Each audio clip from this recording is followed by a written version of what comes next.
Бүгін сіздермен 3 түрлі смузи түрін дайындаймыз. Смузи өте дәмді және пайдалы, жасалуы да оңай. Көп мөлшерде ішсеңіз де фигураға зиян келмейді, тіпті ПП ұстап жүргендер де іше алады. Бірінші черника, яғни қарақатпен дайындалатын смузиді дайындаймыз. Ол үшін бізге банан, қарақат және сүт қажет.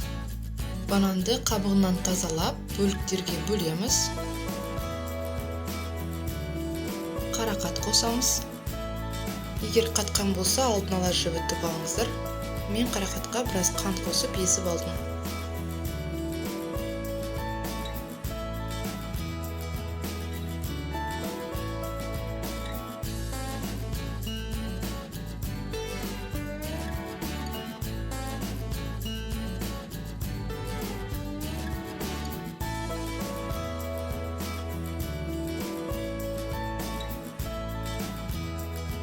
Үстіне 1 стакан сүт қосамыз. Жақсылап блендермен біркелкі болғанша еземіз. Егер тәттіні көбірек жақсы көретін болсаңыздар, қант немесе бал қосуға болады. Дайын болды. Түсі де, дәмі де ерекше.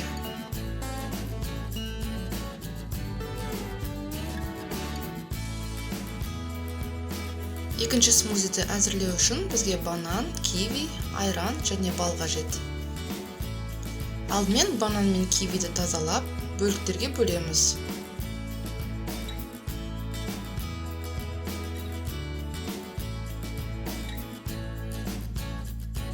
Бір шай қасық бал және 1 стакан айран қосып, блендермен жақсылап еземіз.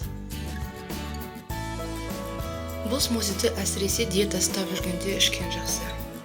Таңғы асқа да дайындауға болады.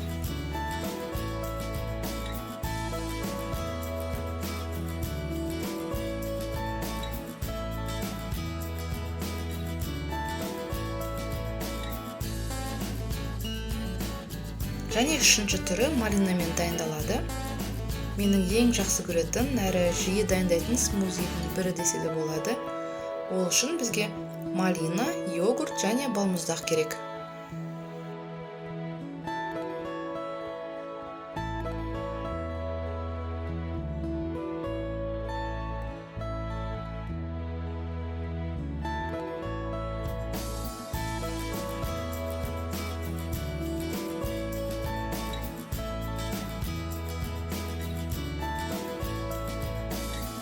Барлығын біріктіріп, біркелкі болғанша жақсылап еземіз.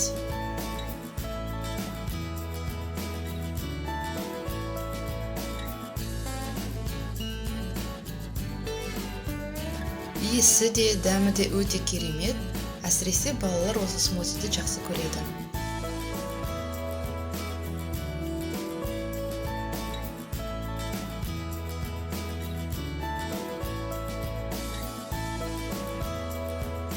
Егер сізге осындай жеңіл әрі пайдалы смузи ұнаса, міндетті түрде лайк басып, каналыма тіркелуді ұмытпаңыздар.